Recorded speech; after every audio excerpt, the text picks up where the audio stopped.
What if I told you that Kevin from Home Alone actually is secretly Jigsaw? Dewey from Scream was secretly the third Ghostface killer, and Andy from Child's Play was the real murderer. Now, I might sound crazy, but these are all fan theories that really do sound crazy until you see the evidence. And then once you see that evidence, you're never going to be able to get these theories out of your head. So let's start with one of the wildest ones I could find. Apparently, some fans think Kevin, yes, that Kevin McCallister from Home Alone, grew up to become Jigsaw from the Saw movies. And honestly, once you hear the evidence, it's going to get really hard to argue with them. Let's start with what we actually see Kevin do in those movies. This 8-year-old doesn't just set up basic traps. He creates elaborate torture devices that would make a medieval executioner jealous.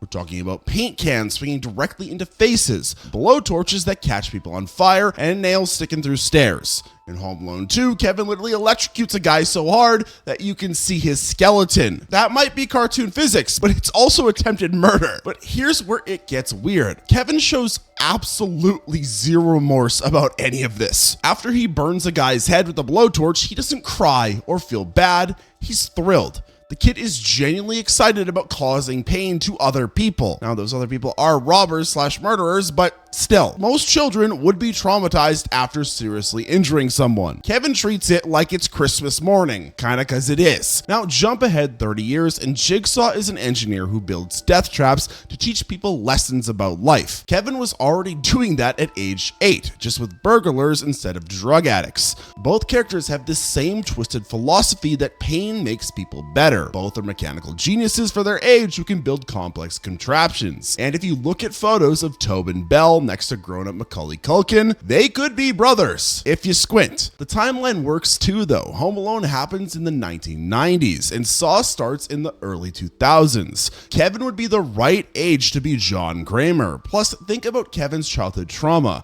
abandoned by his family twice, forced to fight for his life against adults who wanted to hurt him. That's exactly the kind of backstory that creates serial killers. But turning kids into killers is just one thing. Cops helping killers is something else entirely. Dewey Riley seems to be the nicest guy in the Scream movies. He's sweet, bumbling, and always trying to help Sydney survive whatever psycho is chasing her around. Except some fans seem to think that Dewey has the worst luck in horror movie history. And maybe that luck isn't actually random. Here's the theory. Dewey was working with Billy and Stu the whole time. Not just in the first movie, but throughout the entire franchise. He's been playing the long game, pretending to be the friendly neighborhood cop while actually orchestrating murders from behind the scenes. The evidence starts with his survival rate. Dewey gets stabbed in every single Scream movie, but he never actually dies. Meanwhile, Ghostface kills literally everyone else with ruthless efficiency. Why would a merciless killer repeatedly give Dewey these convenient, non-fatal wounds? Well, maybe because they're not trying to kill him at all. Then there's his sister Tatum, and she gets brutally murdered by Ghostface, and Dewey barely reacts. Most people would lose their minds if their sibling got crushed to death in a garage door. Dewey just seems mildly disappointed and moves on. That is not grief. That is someone who already knew it was gonna happen. The really damning evidence comes from his shoes. In several scenes where Ghostface appears, you can see the killer wearing police-issue tactical boots. Those aren't exactly available at your local Halloween store. Billy and Stu were teenagers. Where would they get professional law enforcement gear? Well, from their friendly neighborhood deputy. That's where. And notice how Dewey always shows up right after Ghostface disappears. After Sydney's first attack, Dewey's knocking on the door within minutes. When the principal gets murdered, Dewey just happens to be patrolling nearby. Either this guy has the best response time in police history, or he already knew where to be. At least Dewey was an adult making evil choices though, because this next theory involves a 6-year-old mastermind. Child's Play wants you to pretend that a serial killer's soul got trapped in a good guy doll through voodoo magic. But some fans think the real story is much darker, because there was never any supernatural possession at all. Andy Barclay, the sweet little kid, was actually a cold-blooded murderer who used his toy as the perfect scapegoat. Think about it from a practical standpoint. Andy is present at every single murder scene. His babysitter dies while he's the only other person in the house. The detective finds child-sized footprints at the crime scene, and they match Andy's sneakers exactly. When questioned, Andy immediately blames his doll. Who, Andy? Who? Chucky. That's not some behavior of an innocent victim. That's someone deflecting suspicion. The movie even plays with this possibility early on. For the first half hour, we never actually see Chucky move on his own. Everything could have been explained by a disturbed child having conversations with his toy and then acting out violently. Andy talks to Chucky, the doll, and who's giving him instructions, which sounds a lot like a kid creating an imaginary friend to take responsibility for his actions. And let's be honest about Andy's home situation. His dad is dead, his mom works constantly and ignores him, and he's basically raising himself at the age of 6. It's exactly the kind of childhood trauma that creates antisocial behavior. Maybe Andy's resentment towards adults manifested as these murders, and Chucky became his way of staying in denial about what he's done. The supernatural elements could all be hallucinations or Andy's warped perspective that we get a glimpse into. When Chucky comes alive at the end, maybe that's just Andy's mind completely fracturing under the weight of his crimes. The burned, seemingly indestructible doll represents his guilt,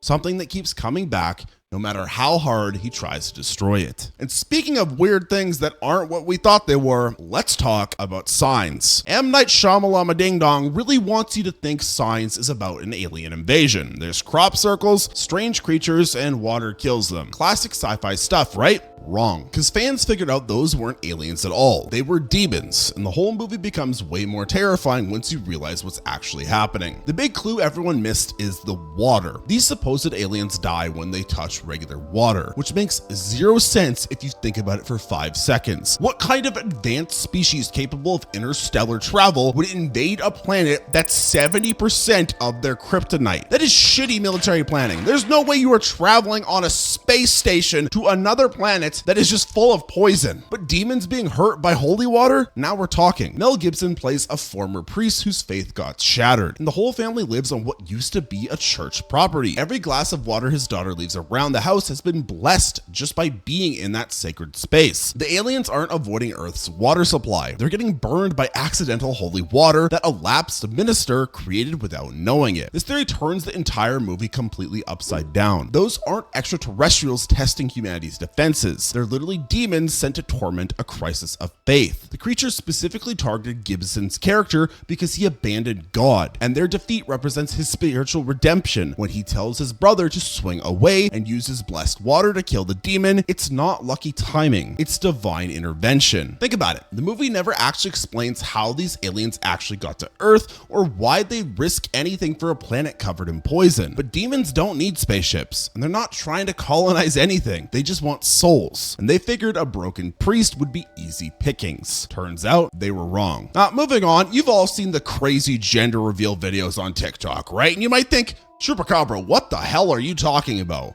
Well, I'm about to reveal a gender that you didn't think about. Leatherface is actually a woman. Yeah, everyone assumes Leatherface from the Texas Chainsaw Massacre is male because, well, chainsaw-wielding maniac screams masculine energy. He's got a big frame, he looks scary. He's tall, all classic male-associated traits. But fans noticed something weird about how this character behaves. And now some people think the biggest plot twist in horror history was hiding in plain sight. Now, as you know, this movie is set in Texas a while ago, and they're a farming family. They live out in the country. What is commonly associated with communities like that is traditional gender roles. That is a key thing to understand here. But watch Leatherface when there's no killing happening, because this character cooks, cleans, sets the dinner table, and fusses over the house decorations made of human bones. Now you might just think, well, maybe he just likes decorating, maybe he just really wants his home to be clean. Look at the other men in the family though. Drayton, Nubbins, and Grandpa, they all sit around complaining and ordering Leatherface to do domestic chores. It sounds like an abusive household where the male figures are ordering the female figures to do all the work. The mask also tells a whole story. Leatherface has different faces for different situations.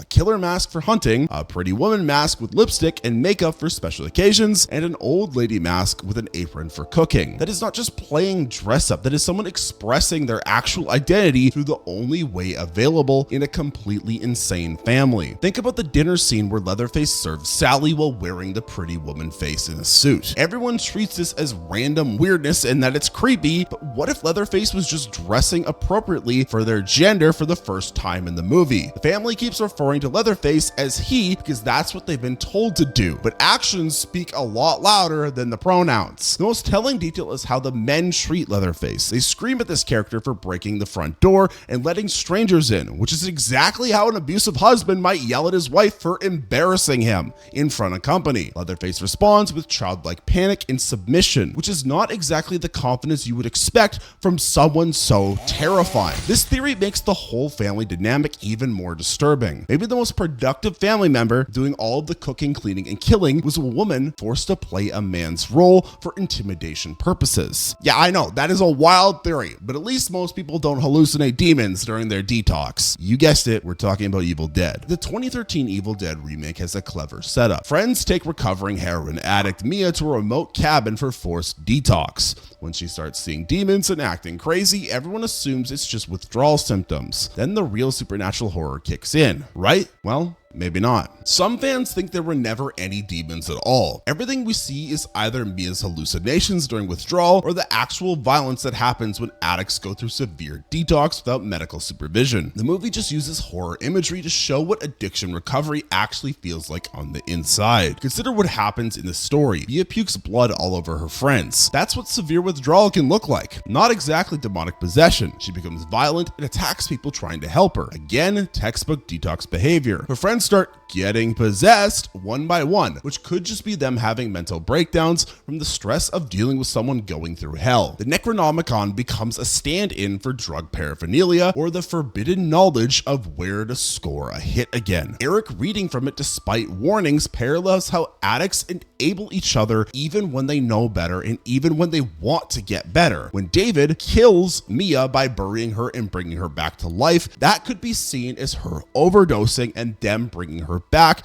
with some sort of drug that would do that. Final boss fight where Mia battles the Abomination, which is a twisted version of herself, represents the ultimate struggle between who she is and who the addiction made her become. She literally has to destroy her other self with a chainsaw to survive. It's not just supernatural horror, that's the psychological war of getting clean. And by the end, Mia walks away alone at sunrise, covered in blood but finally free. All her friends are dead, which in this reading means her addiction killed every relationship she had. The rain of blood becomes tears, and her final words to the demon, "Feast on this," are her telling heroin to choke on her sobriety. Admittedly, that is a really wild theory, but so is starting a torture business after being a torture victim. Buckle up, people. So, you know Amanda Young? Yeah? Saw? Well, she was supposed to die in Saw 3, but what if she faked her death and used Jigsaw's inheritance to start the most twisted business venture in movie history? Well, some fans connected some very disturbing dots between the Saw and Hostel franchises. The evidence is pretty convincing. The smoking gun appears in Hostel Part 2 because there's a portrait hanging in the elite hunting mansion that looks exactly like Amanda from the Saw movies. Now, random artwork doesn't usually make it into horror films by accident. So why would they honor this specific character unless she was somehow important to their organization? Well, here's how it could work. Amanda survives Saw 3, inherits John Kramer's fortune, and realizes she's been thinking too small. Jigsaw wanted to test people's will to live through elaborate traps, but Amanda always preferred the straightforward approach of just making people suffer. So she takes that ideology and turns it into cold, hard capitalism, baby. Because the elite hunting group charges rich sadists thousands of dollars to torture and kill victims in controlled environments. It is everything Amanda loved about Jigsaw's work, but without all of that tedious moral philosophy about redemption and second chances and blah, blah, blah. Let's just make a profit, baby. Just pure profit and pure pain, which sounds exactly like Amanda's speed. The timeline also works pretty well too. Saw 3 ends in the early 2000s and Hostel happens a few years later. Amanda would have had time to relocate to Slovakia, set up shop, and start advertising to wealthy psychopaths. She probably chose Eastern Europe because it's far from her past life. The authorities are easier to bribe. Think about the elite hunting's business model. It's basically saw traps that you can buy. Rich clients get to play Jigsaw for a weekend, except their victims never have a chance to escape. Amanda took everything she learned from John Kramer and stripped away the pretense of helping people. She kept the torture and then added a price tag. But business ventures aside, paranoia really sets in when you can't even trust your own reflection. Now, if you watched my last video in this series, we already talked about The Thing, but here's another theory I found about The Thing movie. You know the final scene in The Thing where MacReady and Child sit in the snow, where neither of them are sure that the other is human? Well, fans think they figured out the answer, and it's way worse than you probably guessed. According to this theory, MacReady got infected during the movie, and the ending shows two things pretending to be human. The clues start with MacReady's torn clothes found in the snow. Everyone treats this as someone trying to frame him, but what if it actually happened during his assimilation? The Thing rips through clothes when it takes over, and MacReady's explanation sounds convenient. Then there's the blood test scene. MacReady tests everyone else first, then himself last. His blood doesn't react to hot wire, so everyone assumes he's human. But what if MacReady got infected after he gave his blood sample? The test would still be accurate because his blood was drawn before the transformation started. The real evidence comes from that final bottle of whiskey. MacReady offers Childs a drink, and Childs takes a big gulp without noticing anything wrong. Coming back to the first theory I talked about, some fans think MacReady filled that bottle with gasoline from the Molotov cocktails that he'd been making. A human would immediately taste the difference and spit it out, but an alien trying to mimic human behavior might just swallow it down. MacReady's reaction is the key. He chuckles after Childs drinks, which seems like a weird response if you're both just trying to survive. But if MacReady is a thing, and he just confirmed that Childs is also a thing through his little test, that laugh makes perfect sense. It's two monsters acknowledging each other. The really disturbing part is that neither thing knows the other is infected. They're both sitting there thinking they're the only alien, planning their next move, while the audience watches two parasites pretend to be the last humans on Earth. But now let's move on to The Exorcist. The Exorcist has one of the most famous plot holes in horror history, and fans think they solved it in the creepiest way possible. How did the demon know so much personal information about Father Karras? Turns out Pazuzu might have been running a little spy operation before the possession even started. Early in the movie, a homeless man approaches Father Karras on the street and says, "Can you help an old altar boy, Father?" "Father, could you help an old altar boy?" Karras brushes him off and keeps walking. And then later, during the exorcism, possessed Regan repeats that exact phrase in the demon's growling voice. Word for word, exactly what the homeless guy said. Now, how would a demon trapped inside a 12-year-old girl know about a random conversation that happened on a street corner? The only logical explanation is that the homeless man wasn't random at all. He was another vessel being controlled by Pazuzu. This means the demon was studying Father Karras long before Regan got possessed. That ragged old man asking for help was actually a demonic spy, gathering information about the priest's emotional weaknesses and daily routine. Demon knew Karras would be called in for the exorcism, so it started building a psychological profile in advance. The movie shows other demonic faces flashing in random locations too, in Karras's mother's apartment, on kitchen appliances, and in dark corners. These aren't just scary images for the audience. They're proof that Pazuzu had multiple agents operating throughout Georgetown, watching and listening and reporting back. When the demon taunts Karras about his mother's death or uses her voice to torment him,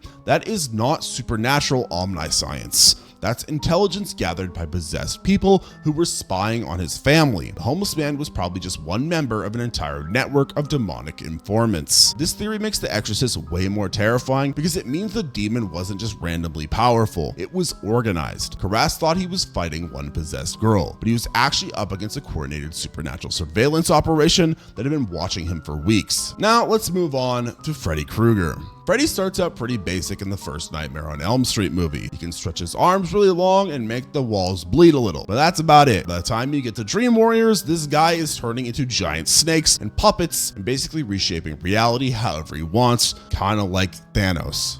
Reality can be whatever I want. Most people just assume the movie's budgets got bigger, but some fans notice something way more disturbing. Every time Freddy kills someone, he doesn't just take their life, he steals their creativity and imagination too. Think about it as leveling up in a video game, except instead of collecting coins, he's harvesting the dreams and talents of dead teenagers. Like if he killed me, he's gonna turn into a tall, giant goth mommy next. The evidence is right there in the movies too. In Dream Warriors, the kids discover they have special abilities in the dream world. Yeah, one becomes super strong, another turns into a wizard, and everyone else becomes a martial arts expert. These are their personal strengths and interests given form. Then Freddy systematically murders each of them, and afterwards he can do everything they could do, plus his own tricks. Watch how his kills get more creative as the series goes on. Early Freddy just stabs people with his glove. Later Freddy is turning into TVs and video games and creating elaborate nightmare scenarios tailored to each victim's specific fears and interests. He's not just getting more practice at murder, he's literally absorbing their personalities and using them as weapons. Well, the really messed up part is what this means for his victims. It's not enough that they died horrible deaths in their sleep. Their actual identities, their hobbies, their talents, their dreams of the future all got stolen and added to Freddy's collection. When he kills the artistic kid, Freddy gets better at reality manipulation. When he kills the athlete, his physical power and dreams increases. By Freddy's dead, he's so overpowered he can trap entire towns in a nightmare. That's not one person's evil growing stronger. That's dozens of murdered kids' abilities all rolled into one unstoppable dream god. Now, power scaling is one thing, but interdimensional crossovers can get really weird really fast. And that's exactly what happens in this theory about Event Horizon. Event Horizon tells us that the ship's experimental drive opened a gateway to pure chaos and pure evil, which is basically space hell. Fans figured out which specific hell it was, and the answer connects two completely different horror franchises in the most disturbing way possible. The ship went to the Cenobites dimension from Hellraiser. You know, the place where Pinhead and his buddies spent eternity turning torture into some weird pleasure art form. Suddenly, all of those glimpses of the original crew's fate make way more sense. Hooks, chains, ritual mutilation, people fused together in impossible ways. That's not your generic evil. That is the Cenobite's signature work. Dr. Weir comes back from that dimension looking exactly like someone who got recruited by Pinhead's crew. He has no eyes. He has ritualistic scarification and complete obsession with showing others the wonders he's discovered. The guy basically became a Cenobite in space, complete with the classic recruitment speech about having such sights to show you. In fact, the gravity drive functions exactly like a giant puzzle box. In Hellraiser, solving the layman configuration opens doorways to the Cenobite's realm. In Event Horizon, activating the gravity drive tears a hole to the same place. Both are mechanical devices that humans think will give them something wonderful, but actually just invite sadistic demons to come play. The timeline works pretty well too. Hellraiser is set in the present day, and Event Horizon happens in 2047. Maybe after decades of people accidentally summoning them with puzzle boxes, the Cenobites decided to try a more ambitious approach. Why wait for random humans to find your toys when you can trick them into building a spaceship-sized gateway instead? This theory makes Event Horizon way scarier because it means the crew didn't just encounter random space evil. They stumbled into the most twisted section of hell and got personal attention from entities who've been perfecting torture for millennia. Alright, now let's move on to Shaun of the Dead. Shaun of the Dead is supposed to be a funny zombie comedy, but fans have discovered a moment that turns it into accidental vehicular manslaughter, and honestly, it makes the whole movie way darker when you think about it. When Shaun and Ed are driving to rescue Liz,